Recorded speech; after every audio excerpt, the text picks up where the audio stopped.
All right, well, welcome to unit number 5. This one's about monopolies, so let's get started. All right, so far we've been in perfect competition or pure competition, and that's where the last unit was. Now we're going to fly over to the other side of the continuum of the different market structures and look at what's called pure monopoly. So first let's talk about what it means to be a monopoly, or what needs to be true in order for a monopoly to exist.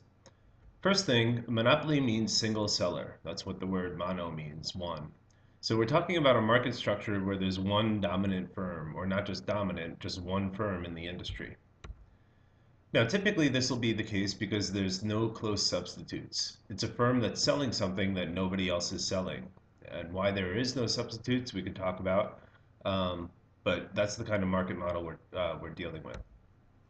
Now what we're going to see is that unlike in perfect competition where the firm was a price taker, had no control over the price, monopolists are what are known as price makers, meaning that they have entire control over the price since they're the only ones selling in this particular market.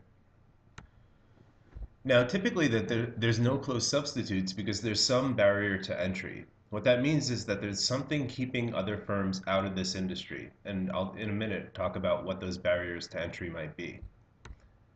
Finally, monopolists, unlike perfect competitors, do engage in non-price competition, meaning competing on the basis of something other than price. Now, perfect competitors didn't do things like advertising, for example, which is a kind of non-price competition, because there was no reason to. They could sell as much as they wanted to at the given price. Monopolists still do engage in things like advertising because they're still trying to get you to buy their product as opposed to any other product in the world. So monopolists do advertise and do engage in other kinds of non-price competition. All right, but I want to go back to those barriers to entry for a second and talk about what it is that's keeping other firms out. Now, there's a few different possible barriers to entry. The first one is economies of scale. If you think back to unit number 3 and when we were talking about the long-run average total cost curve, you'll remember that economies of scale means that in order to be efficient, you need to be really big. Well, there are certain kinds of industries where this is just the case. Typically, things like utility companies, for example, gas companies, electric companies, etc. For those kind of industries, you have to be really big in order to be efficient. Think about like a cable company. It wouldn't really make sense to have 30 different cable companies in a particular city laying cables all over each other's cables, duplicating effort. It would be relatively inefficient. Cable company might be an example of a situation where we have large economies of scale, where one big cable company can do things cheaper than 30 different cable companies all laying 30 sets of wires. So if you go back to what it means to have economies of scale, you'll remember that graphically it means a long-run average total cost curve that keeps descending. Notice that in this one, average total costs keep coming down, down, down over really high levels of output. So if you see an average total cost curve that keeps declining over a really extended level of output, that's probably an industry where you need vast economies of scale in order to be efficient. And we call that kind of monopoly a natural monopoly, meaning that it's not a monopoly for evil reasons. It's a monopoly simply because it's naturally the case that you need to be big in that kind of industry in order to be efficient. All right, so the second kind of barrier to entry are what are known as legal barriers to entry. Now, sometimes the government makes it such that it's hard for other businesses to enter an industry. So for example, in New York City, you need a license in order to drive a taxi cab, and the licenses are pretty expensive. They're around $750,000 for each taxi cab. Well, that's like a barrier to entry because that's making it difficult for other firms to compete against the taxi cabs that exist. Similarly, if you need a government permit in order to operate, that operates as a barrier to entry. Or if you invent some product and get a patent for it and you're the only one that's allowed to sell the product legally, that's again a barrier to entry, kind of like a government-imposed barrier to entry.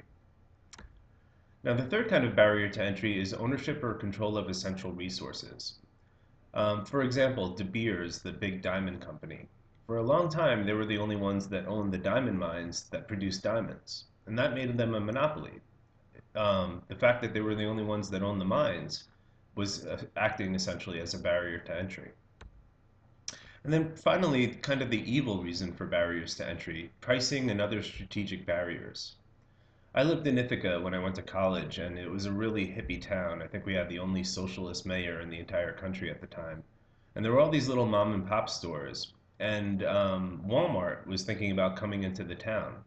And everyone kind of freaked out because what they feared was that Walmart would come in, they'd undercut all their competitors, drive them out of business, and then once that happened, raise their prices. That's kind of like a strategic barrier to entry or a way of using pricing to keep other people out. And in fact, that wound up as what happened in Ithaca to a large extent. All right, so those are the things that make it hard for other industries or other businesses to enter the industry. And those all act as barriers to entry, meaning that if you're in that industry, you're selling something that has no close substitutes because there's no one else who can sell what it is that you're selling. All right, so now let's start looking at graphically what things look like for a monopolist. And here we're simply going to focus on the demand curve and the marginal revenue curve, and we'll leave the rest to another screencast. So I want you to remember what perfect competition looked like. We divided the graphs into an industry graph on the left-hand side and an individual firm graph on the right-hand side. But if you think about what a monopoly is, right, it's only one seller. What that means is that that demand curve is the monopolist's demand curve. Because the monopolist is the industry. There's no real reason for two graphs anymore.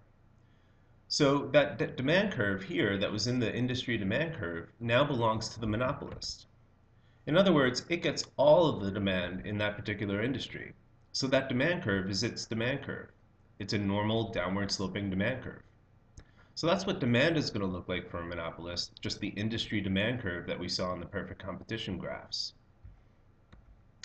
But a little bit more complicated, we need to talk about what marginal revenue looks like to a monopolist. And to do that, again, I want to compare it to perfect competition. So you'll remember that in perfect competition, the price never changed. The firm was a price taker. And the perfect competitor could sell as much or as little as it wanted to at the market price. What that meant was that every time it sold another unit, it was adding to its total revenue, and that marginal revenue was the same as price. So for example, this might be a demand schedule, total revenue, and marginal revenue for a perfect competitor. And again, the important thing here is that the price never changed. So total revenue was always simply the quantity that they sold times the price. That meant that total revenue kept going up. And since total revenue kept going up by that same price increment, $7 each time in this example, marginal revenue was just 7. Marginal revenue and price were exactly the same for a perfect competitor. Again, monopolist faces the entire industry demand curve. So things are different for the monopolist. Most importantly, if the monopolist wants to sell more, it can't keep that same price, right? It's dealing with a downward sloping demand curve. So that's going to make both total revenue and marginal revenue look different for a monopolist. Here's what things might look like for a monopolist. If a monopolist wants to sell more, go from a quantity of 0, let's say, up to a quantity of 7, it's got to keep lowering its price. Again, total revenue is price times quantity. So now we're not simply multiplying the same price of $7 times each quantity, now we're multiplying it by successively lower prices. That's going to make total revenue look a little bit different. Notice that total revenue is going to start going up, but at some point it's going to start dropping. Same deal with marginal revenue. Notice that the marginal revenue numbers just keep dropping. That the marginal revenue numbers are also smaller than the price. Each time, $5 price leads to $4 in marginal revenue. Pause the video, work through some of the math, and see if you can see exactly what's going on in this table. All right, so why is it exactly that marginal revenue is less than price? Well, it's because the firm is facing a downward sloping demand curve. And again, if a monopolist wants to sell a higher quantity, it's got to lower its price, and it's got to lower that price on every unit that it sells. As a result of that, marginal revenue is going to be less than price. And graphically, what that's going to mean is that it's going to lie below the demand curve, which represents price in that graph. So when we look at a graph for a monopolist, what we're going to see is a downward sloping demand curve. So let me give you another example of why marginal revenue is dropping faster than price. Let's say the monopolist wants to sell one unit, a quantity of 1. I've replicated the little table from the monopoly over here. If the monopolist wants to sell a quantity of 1, this demand schedule says that it can price its product at $6. So at a $6 price, the demand curve says the monopolist will sell 1 unit. Maybe that 1 unit is over here, just represented in kind of picture form. Now let's say the monopolist decides it doesn't want to sell 1 unit anymore. Now it wants to sell 2 units. Alright, well again, looking at the demand schedule, if it wants to sell 2 units, this demand schedule says that it's got to charge a price of $5. So think about what's happening. Before, it was selling 1 unit at a price of $6. If it wants to sell 2 units, it's got to price them at $5 each. It's got to lower its price on each unit it sells. Well, think about what's going on with marginal revenue. Notice that the marginal revenue for the second unit is only $4. Why is that? Well, because for this first unit, it's losing $1 because it had to drop its price, but it's gaining $5 by selling a second unit. So a gain of 5 and a loss of 1 leads to $4 in additional revenue. That's what marginal revenue is. Or another way of showing it, as the price decreases from $6 to $5, it's losing $1 on that first unit. But it's also gaining $5 by selling an additional unit at that $5 price. So again, we're getting a marginal revenue of $4, a gain of 5, and a loss of 1. So when we graph this stuff out, what we're going to see is that marginal revenue is going to lie below the demand curve because marginal revenue is always going to be less than the price. And now we could start making some connections back to elasticity as well. You may remember that back when we were talking about elasticity, I said that along a demand curve, elasticity changes. The upper left-hand portion of the demand curve up here is relatively elastic. And the bottom right-hand quarter of the demand curve down here is relatively inelastic. Well, notice, when marginal revenue is positive, all these positive numbers, we're on the elastic portion of the demand curve.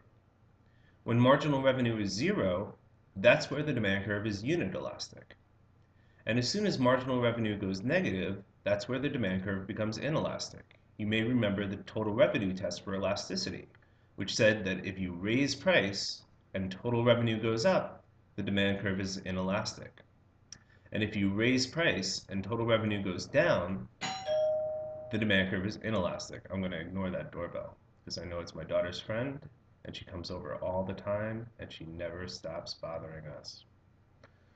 Anyway, one last thing to notice in this screencast.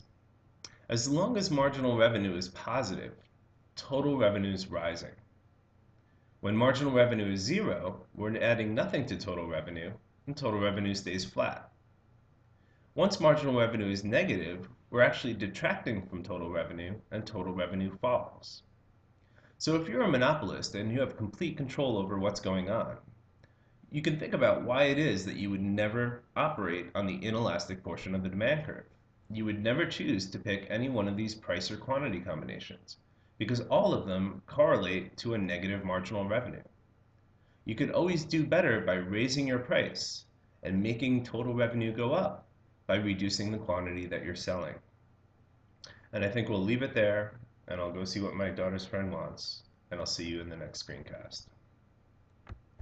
My daughter is really something else, man. She runs the house. She runs the whole house.